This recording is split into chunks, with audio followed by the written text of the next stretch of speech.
suppose now that you are someone who is annoyed by how philosophers always appeal to intuitions. And in particular, you found that appealing to intuitions about the cases above, about whether or not there was successful communication, suppose that you don't think that those intuitions are very uh, solid or robust. So therefore, you do not think that the premise one of this argument against direct reference theory, that more is required than thinking of the referent in any way whatsoever, you don't think that that premise is supported very well by just considering intuitions about cases. So in response to that kind of worry, Heck provides a deeper way of arguing against direct reference theory. And the way he does so is a bit clever or tricky. So what he does is he first provides what he thinks is a really good argument for direct reference theory. Okay? And then he says one of the premises of that argument is incorrect and should be substituted by another premise. So the idea is that in the argument we'll see in 1 second, he thinks he's provided the best or a really good argument for direct reference theory. So therefore, the direct reference theorist should accept basically all of the premises. But then he says one of these premises has to be swapped out for a slightly different one. And then Heck shows that if you swap out that premise for something slightly different, you actually get an argument against direct reference theory. And since the direct reference theorist should have accepted all the other premises of the argument, therefore the direct reference theorist has to abandon their view. Okay, so the argumentative strategy here is somewhat complex. But in any case, I'm going to present to you we can simply just work through these two arguments. The first argument is an argument for direct reference theory on the basis of claims about the nature of communication.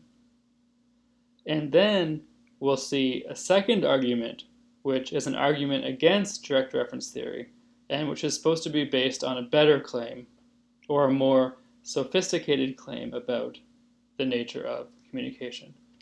So let's begin with the argument for direct reference theory. So the first premise is that we make a claim about a theoretical claim about what is required for understanding. Okay, so in the cases above, we simply gave some particular scenarios and we said that there was not understanding, or that intuitively there wasn't understanding. But then we can ask, what does it mean? Why do we care about understanding? What is the concept of understanding? Or what has to constrain it? Okay? And then the thought is that if we give a good theoretical account of understanding, then maybe we can see in a principled way whether or not there is understanding in certain cases. So this first premise is a kind of principled way of getting a hold of understanding that Heck suggests. And so what he says is as follows. For an utterance of a sentence, and again I include utterance here because, for instance, the possibility of context sensitivity. But in any case, what the principle is that for an utterance of a sentence, there is understanding between the interlocutors just in case the basic purposes of communication have been made possible.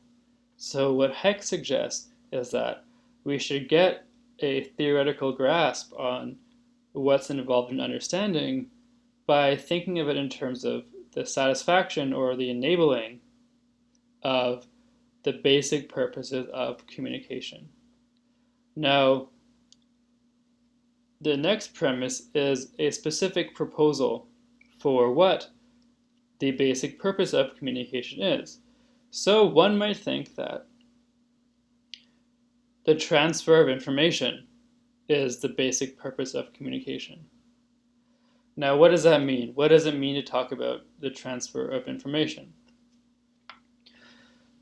Now, what it means to talk about the transfer of information as being the basic purpose of communication, I have unpacked in the subconclusion 3. So we note that from 1 and 2, it follows that understanding has occurred, just in case information transfer has been made possible. Now, what does that mean? In brief, what that means is that if the speaker has a true belief, then if the hearer understands and accepts what the speaker says, then the hearer thereby also has a true belief.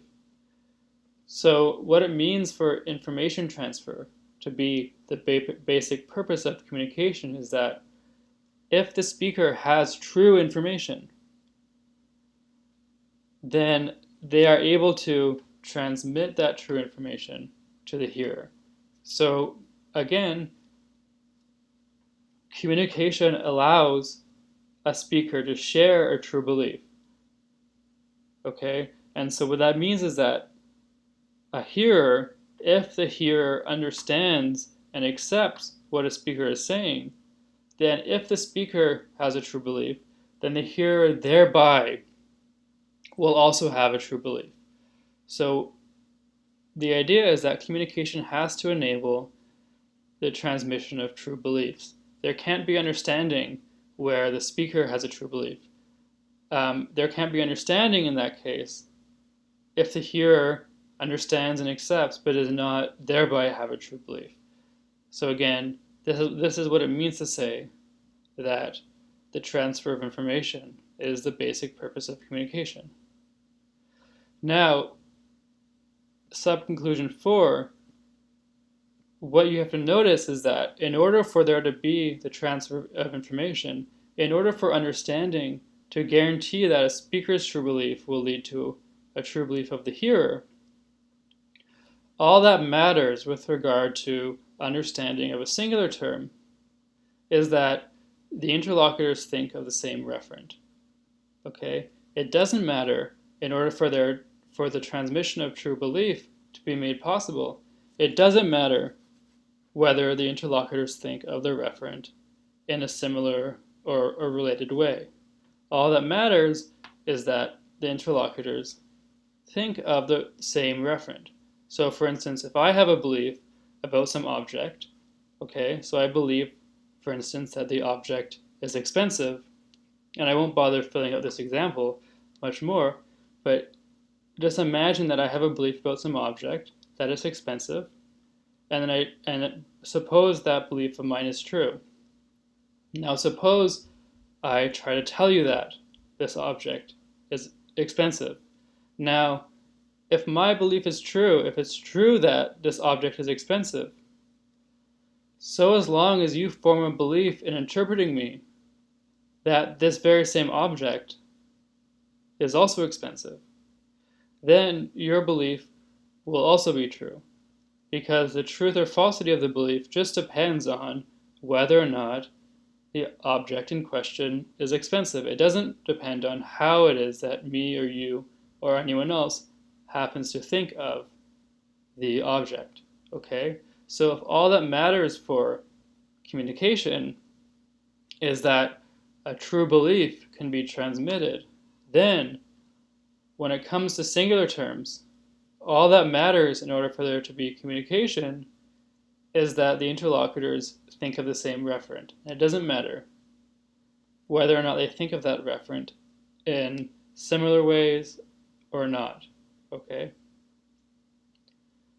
Because if my belief is true of this object, then so as long as you also think the same thing about that object, but in any way whatsoever, then your belief will also be true.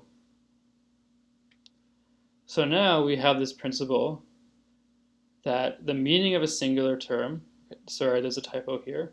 So what this should say is that the meaning of a singular term explains what is required to understand it. So this should be familiar. And then from 4 and 5, from the idea that given this claim about the nature of communication, given that understanding of a singular term just requires thinking of the same referent, and given that the meaning of a singular term explains what is required to understand it, we can then conclude that direct reference theory is true. Because if the meaning of a singular term just is a referent, then that simply explains that understanding simply requires thinking of that same referent, but does not require anything about thinking of the referent in any way whatsoever. Okay. But now, Peck notes, if we replace premise 2 with something more plausible, we can argue against direct reference theory. And specifically, if we realize that it's not true that the transfer of information is the basic purpose of communication, but rather, if we think that the transfer of knowledge is the basic purpose of communication, then we can argue against direct reference theory. So here we keep premise 1 is the same, and premise 1 is the insight about how we can connect understanding with basic purposes. And then we'll keep premise 5, which is this idea we've seen come up many times, which is that the meaning of a singular term explains what's required to understand it. Okay. So basically, the other premises of this argument will stay the same. But what we'll do is we'll say, actually, the transfer of information is not the basic purpose of communication, but rather the transfer of knowledge is the basic purpose of communication. So then we can ask, well, given 1 and 2, what does it mean for knowledge transfer to have been made possible? And what that means is that not simply that if the speaker has a true belief, then a hearer in understanding and accepting what the speaker says also has a true belief. So again, that was this thing here. Rather, we say, if a speaker has knowledge of something, and a hearer understands and accepts what the speaker says, then the hearer thereby has knowledge as well. Okay? So in more detail, if a speaker S knows that O is F, okay, so if a speaker S has a piece of knowledge that some object has a property F, okay, and if the speaker says, using some sentence, that O is F, okay, where the speaker uses a singular term to refer to the object O, and if H understands and accepts what the speaker has said, the sentence the speaker has uttered, then H thereby has knowledge that O is F, okay? So it's not just that understanding allows true belief to be transmitted, but the idea is that understanding allows knowledge to be transmitted, okay? And that's what it means to say that the transfer of knowledge is the basic purpose of communication. And then what we then conclude, or what we then notice, is that it is not the case that knowledge transfer has been made possible with regard to understanding a singular term. It is not the case that knowledge transfer has been made possible just in case the interlocutors think of the same referent in any way whatsoever.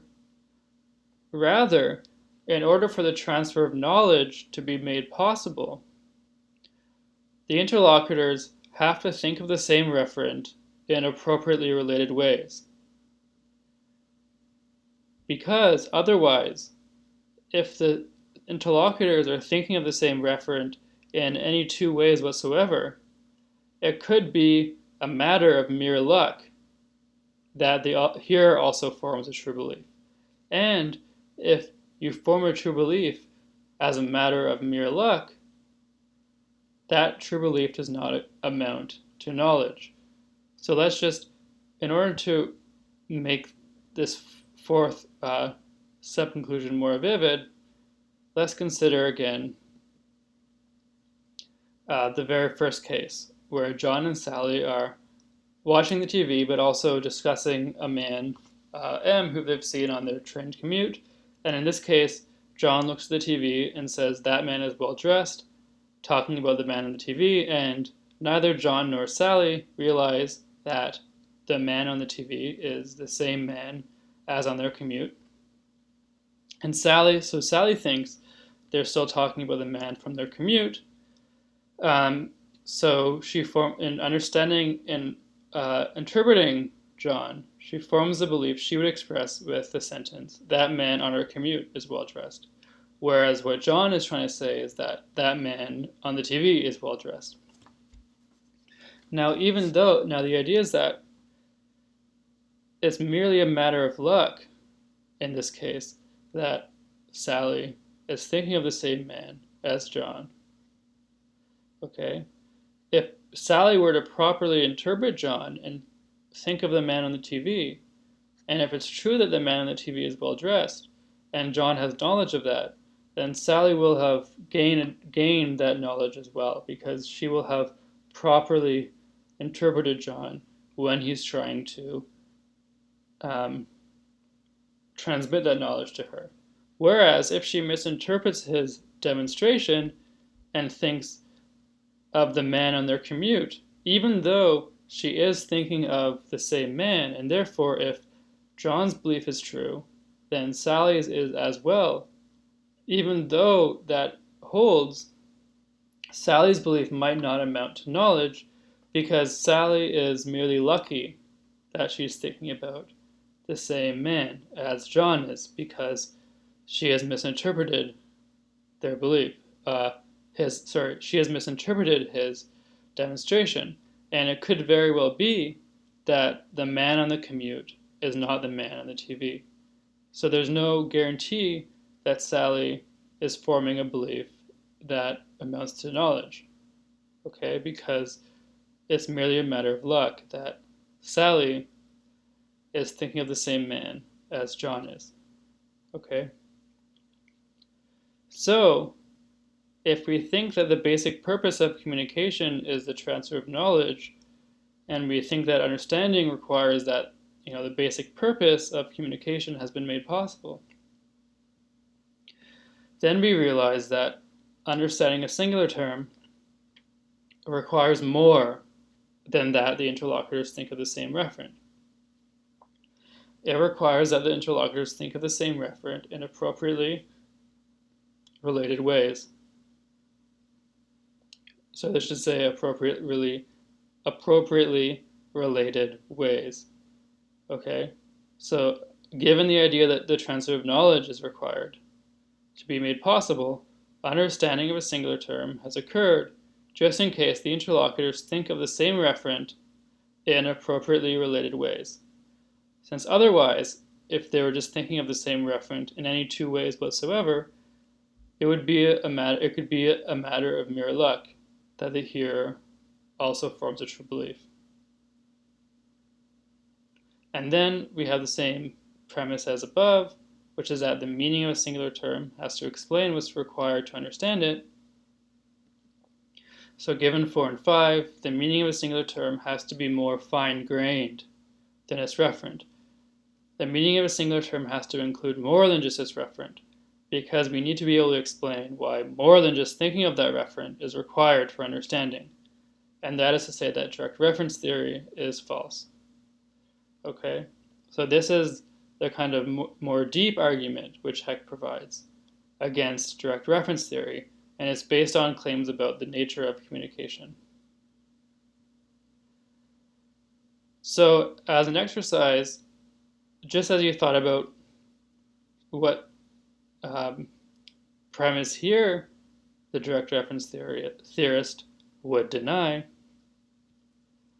you can think about this argument, and given that knowledge transfer is correct, i.e. given that these two premises are correct, Which premise of the above argument would or should the direct reference theorist deny? I realize I kind of gave away the answer, but this is worth reflecting on and understanding how to begin responding to these puzzles on behalf of direct reference theory.